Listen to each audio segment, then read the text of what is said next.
Start. आज यदि किसी अखिल भारतीय संगठन से कहा जाए कि अपना काम राष्ट्रभाषा हिंदी में करे तो बहुत से लोग कहने लगते हैं कि हिंदी उन पर लादी जा रही है। उस समय वे भूल जाते हैं कि अंग्रेजी उन पर पहले से लदी हुई है। अंग्रेजी के लिए स्वेच्छा और अपने देश की भाषा के लिए विरोध, यह उनकी कैसी देशभक्ति है। गांधी जी ने बिना कारण ही अंग्रेजी का विरोध नहीं किया था।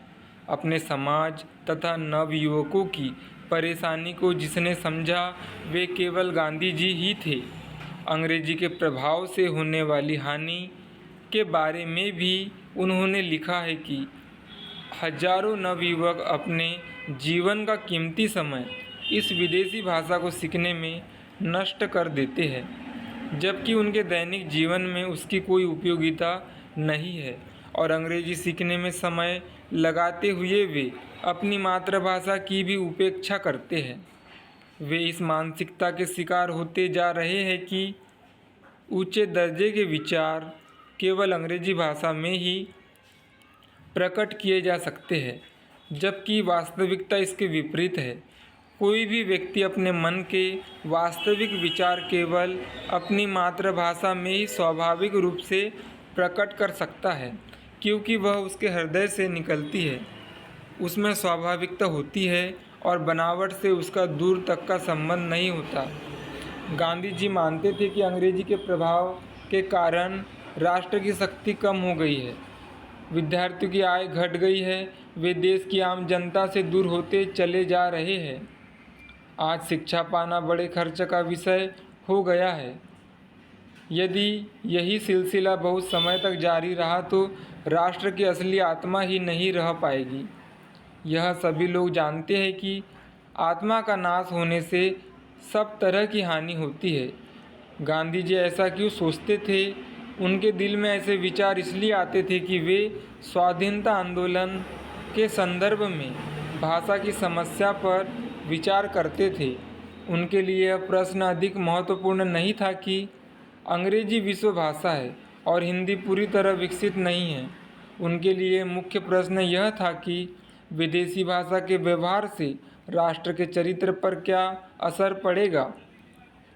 इसलिए वह इस देश से अंग्रेजी को तुरंत विदा कर देश की भाषा का ही प्रयोग करना चाहते थे। गांधी जी हर अच्छी चीज़ को समेट लेते थे और गलत बात का मुकाबला भी करते थे। उन्होंने हिंदुस्तान को आगे बढ़ाया। गांधी जी में सारे देश को एक रखने की ताकत थी। इस बात को साबित करने के लिए हमारे पास अनेक सबूत हैं। उनके प्रयासों से ही हमारा यह देश अखंड रहा और आज भी यह देश अखंड बना हुआ है। इस पर हम गर्व कर सकते हैं। अभी कुछ समय पहले यह प्रयास किया गया कि दक्षिण की भाषाओं को उत्तर में पढ़ाया जाए। मेरी दृष्टि से यह विचार बिल्कुल गलत था। हम कोई भी भाषा सीखे पर यदि उसका नियमित अभ्यास न करें तो हम उसे भूल जाते हैं। दूसरा यह विचार कि आप हमारी भाषा पढ़ें तब हम आपकी भाषा पढ़ेंगे, यह धारणा गलत है। यह पूरी तरह संकुचित धारणा है। कुछ समय तक ऐसा भी चला कि लोगों को कुछ लालच देकर उसकी भाषाएं सिखाने का प्रयास किया गया। कुछ समय बाद लोगों से यह पूछा गया कि आपने तमिल तेलुगु सीखी थी, तो मालूम हुआ कि उनको अब कुछ भी नहीं आता। इस प्रकार से भाषा सिखाने का कोई अर्थ नहीं रह जाता।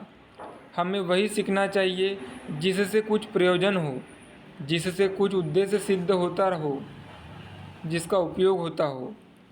जब हम हिंदी के बारे में विचार करते हैं तो यह स्पष्ट होता है कि गुलामी से आज़ादी दिलाने के लिए पूरे देश ने जिस भाषा का प्रयोग किया वह हिंदी है।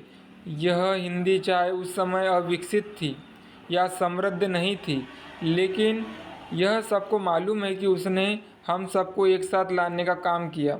गांधी जी के नेतृत्व में देश ने उसे अपनाया, सभी ने उसे राष्ट्रभाषा कहा और उसे हृदय से अपनाया। कुछ लोग कहते हैं कि संस्कृत राजभाषा होनी चाहिए थी। मैं भी उस समय ऐसा सोचता था, मेरे जैसे कई अन्य लोग भी ऐसा ही सोचते थे। लेकिन आज हम अगर विचार करें तो इस राजभाषा के पद पर हिंदी के अतिरिक्त कोई अन्य भाषा हमारे सामने नहीं आती। भारत की सभी भाषाएं हमारी राष्ट्रभाषाएं हैं। उनसे ही हमें अपना शब्द भंडार लेना है, अतः हम उन्हें भी नहीं छोड़ सकते।